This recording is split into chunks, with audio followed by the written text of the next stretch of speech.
ত্রয়োদশ জাতীয় সংসদ নির্বাচনে রোডম্যাপ ঘোষণা করতে অন্তর্বর্তী সরকারের কাছে বিএনপি সহ দেশের অধিকাংশ রাজনৈতিক দলের দাবির মধ্যে নির্বাচন কমিশনার ইসি মোহাম্মদ আনোয়ারুল ইসলাম সরকার জানিয়েছেন আগামী জুলাই মাসে রোডম্যাপ ঘোষণা করা হবে। বুধবার ১৬ এপ্রিল রাজধানীর আগারগাঁও নির্বাচন ভবনে নিজ কার্যালয়ে সাংবাদিকদের তিনি একথা জানান। নির্বাচন কমিশনার বলেন, তফসিল ঘোষণার আগে যেসব তরুণদের বয়স ১৮ বছর পূর্ণ হবে তাদের ভোটার তালিকা অন্তর্ভুক্ত করা হবে, তবে বিদ্যমান আইন দিয়ে হবে না। এজন্য আইন পর্যালোচনা করে সংশোধন করা হবে, এমন উদ্যোগে প্রথমবারের মতো নেওয়া হচ্ছে বলেও জানান তিনি।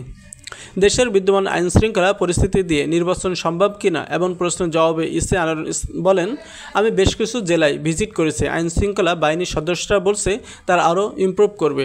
আইনশৃঙ্খলা প্রতিদিন উন্নতি হচ্ছে। আপনারা দেখে থাকবেন আগের তুলনায় বর্তমান আইনশৃঙ্খলা পরিস্থিতি অনেক ভালো।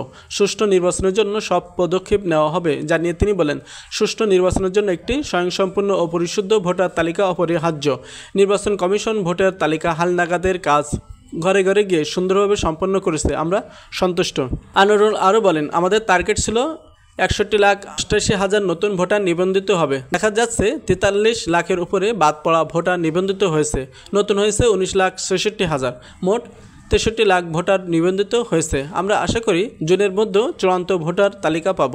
ত্রয়োদশ জাতীয় সংসদ নির্বাচনে রোডম্যাপ ঘোষণা করতে অন্তর্বর্তী সরকারের কাছে বিএনপি সহ দেশের অধিকাংশ রাজনৈতিক দলের দাবির মধ্যে নির্বাচন কমিশনার ইসি মোহাম্মদ আনোয়ারুল ইসলাম সরকার জানিয়েছেন আগামী জুলাই মাসে রোডম্যাপ ঘোষণা করা হবে। বুধবার ১৬ এপ্রিল রাজধানীর আগারগাঁও নির্বাচন ভবনে নিজ কার্যালয়ে সাংবাদিকদের তিনি একথা জানান।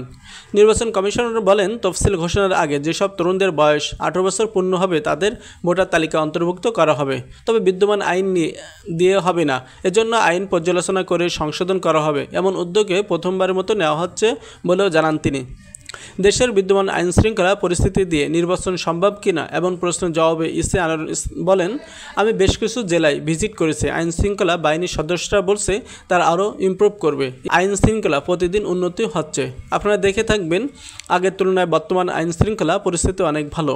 সুষ্ঠু নির্বাচনের জন্য সব পদক্ষেপ নেওয়া হবে জানিয়ে তিনি বলেন, সুষ্ঠু নির্বাচনের জন্য একটি স্বয়ংসম্পূর্ণ ও পরিশুদ্ধ ভোটার তালিকা অপরিহার্য।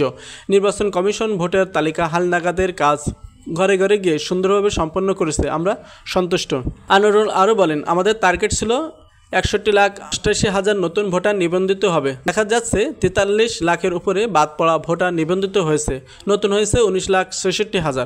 মোট ৬৩ লাখ ভোটার নিবন্ধিত হয়েছে। আমরা আশা করি জুনের মধ্যে চূড়ান্ত ভোটার তালিকা পাব।